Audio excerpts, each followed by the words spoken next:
साथियों, यूपीएलटी grade mains के form भरने के लिए जो प्रोसेस है वो सारी की सारी प्रोसेस, एक एक स्टेप, क्या डॉक्यूमेंट चाहिए और किस तरह से आपको भर करके फॉर्म भेजना होगा, क्योंकि हार्ड कॉपी भेजना है, कहां भेजना है, ये सारी चीजें मैं आपको बताने वाला हूं। आपको मैं बताना चाहूंगा कि अभी इंग्लिश सब्जेक्ट के लिए ऑफिशियल नोटिफिकेशन नहीं आया कि कब से कब तक फॉर्म भरे जाएंगे, लेकिन कुछ सब्जेक्ट्स का ऑफिशियल नोटिफिकेशन यूपीपीएससी की वेबसाइट पर आ चुका है और उसी के आधार पर इस वीडियो में मैं आपको बताने वाला हूं, क्योंकि सारी चीजें वही होंगी, बस इंग्लिश की डेट का अंतर होगा, फॉर्म ओपन होने का समय का अंतर होगा, बाकी सारी चीजें सेम होंगी। आइए सीधा इस नोटिफिकेशन पर चलते हैं और समझते हैं।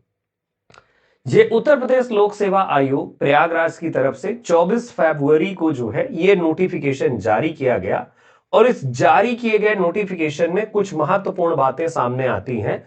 अच्छा, ये चीजें जैसे यहां पर कुछ चीजें हैं ये अलग होंगी, जैसे हम वाणिज्य लिखा हुआ तो इंग्लिश सब्जेक्ट के का मान लीजिए आप, है ना।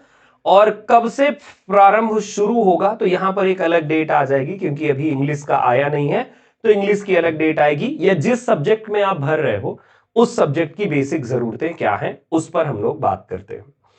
तो देखिए, आपको इस वेबसाइट पर जाना है। ऑफिशियल वेबसाइट ये है आपकी। ऑफिशियल वेबसाइट पर आप जाओगे और ऑफिशियल वेबसाइट पर ही ये देखिए, ये ऑफिशियल वेबसाइट है ना।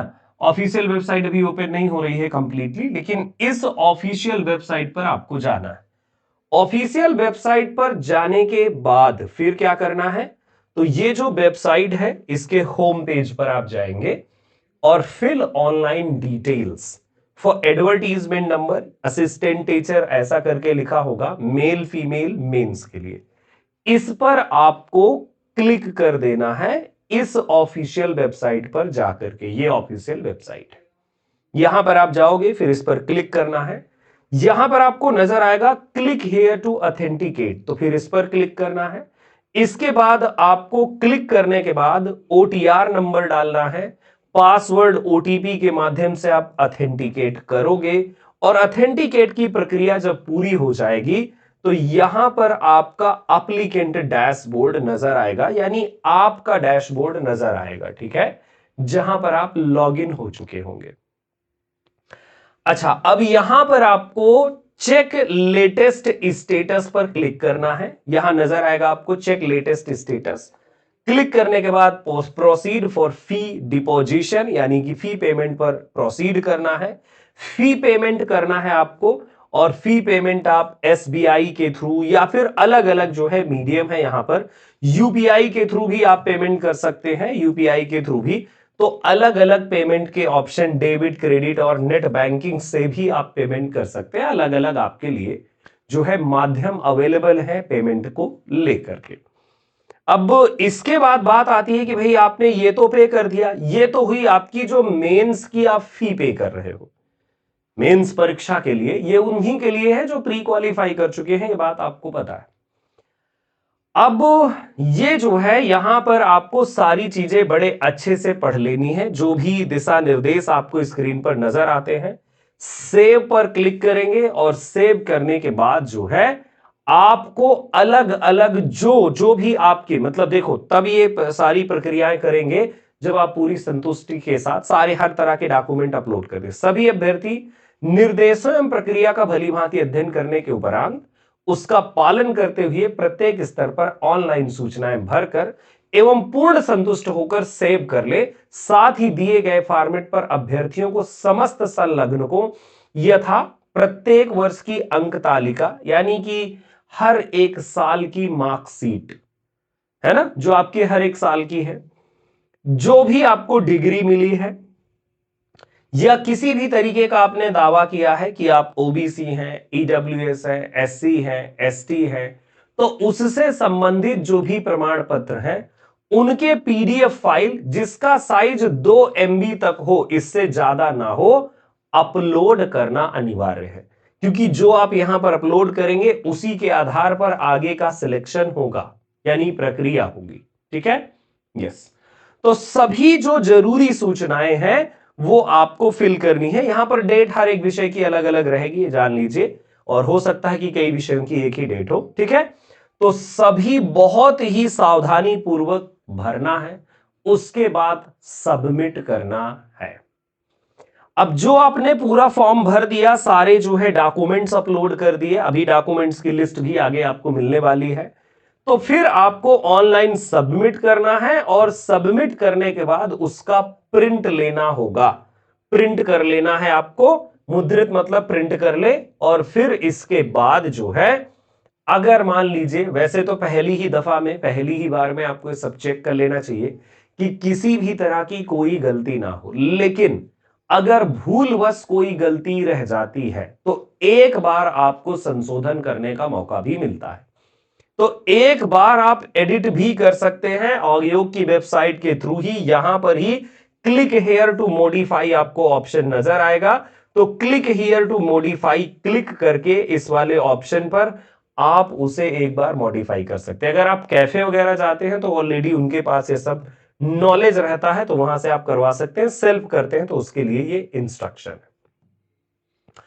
अच्छा, अब देखो यहां पर क्या है कि online details after submission, assistant teacher, ये जो भी है एग्जाम पर क्लिक करके डैशबोर्ड के माध्यम से कर सकते हैं।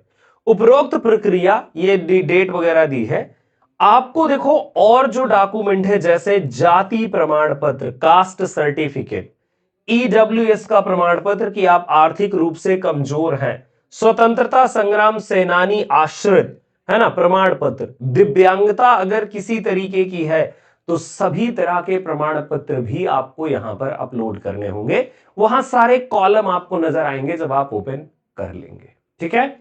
यस, यहां पर इस बात का स्पेशल ध्यान रखेंगे कि जो भी आप अपलोड करेंगे वो क्या होगा, वो ओरिजिनल होगा। ओरिजिनल, है ना। यस, ओरिजिनल का मतलब है जो आपको आपका इंस्टीट्यूट देता है ना। अच्छा, ये जो कास्ट सर्टिफिकेट वगैरह है तो डिजिटली भी एक्सेप्ट किए जाते हैं, लेकिन जैसे आपकी मार्कशीट वगैरह है या फिर आपकी जो डिग्री है वो ओरिजिनल होनी चाहिए, ठीक है। अगर नहीं निकली हो तो निकलवा लीजिए, जहां पर भी हो आप उसको ध्यान में रखिए। ऑनलाइन भरे गए फॉर्म सेट यानी आवेदन पत्र, अधिमान्यता प्रपत्र को मुद्रित करके उसके साथ समस्त संलग्नक जब भर जाए तो उसे प्रिंट करेंगे। प्रत्येक वर्ष की अंक तालिका यानी मार्कशीट, उपाधियां यानी डिग्री, अन्य सभी तरह के दावे जो आपने किए हैं स्व प्रमाणित, उन पर सिग्नेचर करोगे, उनकी कॉपी, और उस कॉपी पर बनाओगे एक अपना सिग्नेचर स्व प्रमाणित लिखते हुए। ऐसे लिख दोगे स्व प्रमाणित, है ना। और स्व प्रमाणित के बाद जो भी आपका सिग्नेचर है, मान लीजिए आपका सिग्नेचर है तो आप अपने सिग्नेचर को बना देंगे, ठीक है। यस, तो इस तरीके से हर एक में आपको ये करके लिफाफे के अंदर डाल करके, और एड्रेस क्या है, सो एड्रेस स्लिप को चिपका करके पहुंचाना होगा। ये डेट, ये मतलब अलग अलग विषयों की है, वो तो अलग अलग विषयों की आप डेट चेक कर लेंगे वहां पर, ठीक है। अभी इंग्लिश का नहीं आया, जैसा मैं पहले ही बता चुका हूं। कहां पर भेजना है, तो यह है सचिव, उत्तर प्रदेश लोक सेवा आयोग, परीक्षा 6 अनुभाग 10, कस्तूरबा गांधी मार्ग, प्रयागराज, पिन कोड 211018।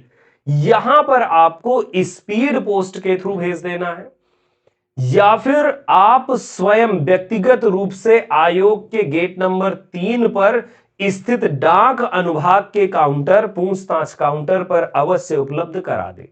स्वयं आकर के भी आप दे सकते हो, आइए मुलाकात होगी प्रयागराज में, अगर आएंगे तो आप, नहीं आते हैं तो आप वहां से भी स्पीड पोस्ट के थ्रू भेज सकते हैं। उक्त अंतिम तिथि के बाद प्राप्त होने वाले फॉर्म सेट किसी भी दशा में स्वीकार नहीं किए जाएंगे। तो जो आपकी लास्ट डेट आएगी, उस लास्ट डेट के बाद अगर आप कुछ भेजोगे तो वो वैल्यू नहीं है उसकी कोई, समय सीमा के भीतर ही भेज दीजिएगा, है ना। अब जब आएगी समय सीमा आपकी इंग्लिश की मैं बताऊंगा। इसके अतिरिक्त आरक्षण के दावे के संबंध में प्रस्तुत अभ्यर्थियों के जाति प्रमाण पत्र डिजिटल प्रारूप में भी स्वीकार किए जाएंगे, परंतु उसके साथ निवास प्रमाण पत्र आवश्यक है। तो आपका डोमिसाइल सर्टिफिकेट, और अगर डिजिटली आप चाहते हैं कि स्वीकार करे जाए तो वो इस तरीके से, लेकिन मैं कहूंगा कि हार्ड फॉर्मेट में ज्यादा बेटर। अभ्यर्थियों द्वारा प्रश्नगत चयन हेतु प्रारंभिक परीक्षा के ऑनलाइन आवेदन में श्रेणी, उप श्रेणी, अर्हता आदि के संबंध में किए गए दावे के समर्थन में अपने समस्त अभिलेख मुख्य परीक्षा के फॉर्मसेट यानी आवेदन पत्र के साथ अवश्य संलग्न करें, अन्यथा विज्ञापन के प्रस्तर 10 के नोट एवं प्रस्तर 11 में निहित प्राविधानुसार उनका अभ्यर्थन स्वतः निरस्त माना जाएगा। यानी आपने जो प्री में दावे करे हैं, ऐसा ना हो कि आप वो मेंस में वो दावों पर खरे ना उतर पाए। तो इस बात का ध्यान रखें कि प्री में किए गए सभी दावे आपको मतलब सिद्ध करने होंगे कि हाँ आपने बताया ईडब्ल्यूएस है, जो आपने उसमें भरा था वो चीजें आपकी सर्वदा सत्य है। और अगर सत्य नहीं है तो आपका अभ्यर्थन किसी भी स्तर पर निरस्त हो सकता है। तो बड़ा सावधानी पूर्वक करें। प्री का फॉर्म रखा होगा, जो जो आपने क्लेम किया है कि मैं ये हूं, मेरे पास ये सर्टिफिकेट है, मेरे पास वो सर्टिफिकेट है, वो सारी वांछित सूचनाएं, आवश्यक सूचनाएं जरूर सबमिट करें। उम्मीद है ये बात आपको समझ में आई होगी। और हां, यहां पर कई सारे कैंडिडेट्स के सवाल होंगे कि हमारे अभी इंस्टीट्यूट से मार्कशीट नहीं मिला या ये नहीं मिला, डिग्री नहीं मिली। नहीं मिली तो आप निकलवा लीजिए, अभी समय है और इस समय के भीतर निकलवा करके, अगर मान लीजिए डिग्री नहीं है तो प्रोविजनल लगा दीजिए, प्रोविजनल निकलवा दीजिए, वो लगाइए। ठीक है, मतलब कि आप अपने डॉक्यूमेंट सही लगाएं और ओरिजिनल की कॉपी लगाएं, है ना, कॉपी करके। बाकी जो स्कैन करके डालोगे ऑनलाइन में तो वो तो आपके ओरिजिनल ही डॉक्यूमेंट स्कैन होंगे, वही डाले जाएंगे, लेकिन जो आप भेजेंगे तो वो आपके फोटो स्टेट होंगे, जिन पर आप सेल्फ अटेस्टेड यानी स्व प्रमाणित करके भेज देंगे। ठीक है, तो ये जानकारी आप सभी के लिए है और ये इसलिए एडवांस में है क्योंकि अभी इंग्लिश वालों का आया नहीं। जब तक आएगा तब तक ये सारी प्रक्रियाएं आप पूरी जरूर करें। गुड लक कि आप बिल्कुल आगे आने वाले समय में सफल हो। बाकी मेंस वगैरह के लिए जो इंग्लिश का बैच है वो हमारे लिटरेचर लवर्स ऐप पर अवेलेबल है। ऐप डाउनलोड करके आप एलटी ग्रेड मेंस या जीआईसी प्रवक्ता, टीजीटी, पीजीटी तमाम सारे बैचेस भी चल रहे हैं, अगर आप चाहें तो वो ज्वाइन करके अपनी तैयारी को आगे बढ़ा सकते हैं। Thank you so much. नमस्कार, अपना ख्याल रखिएगा।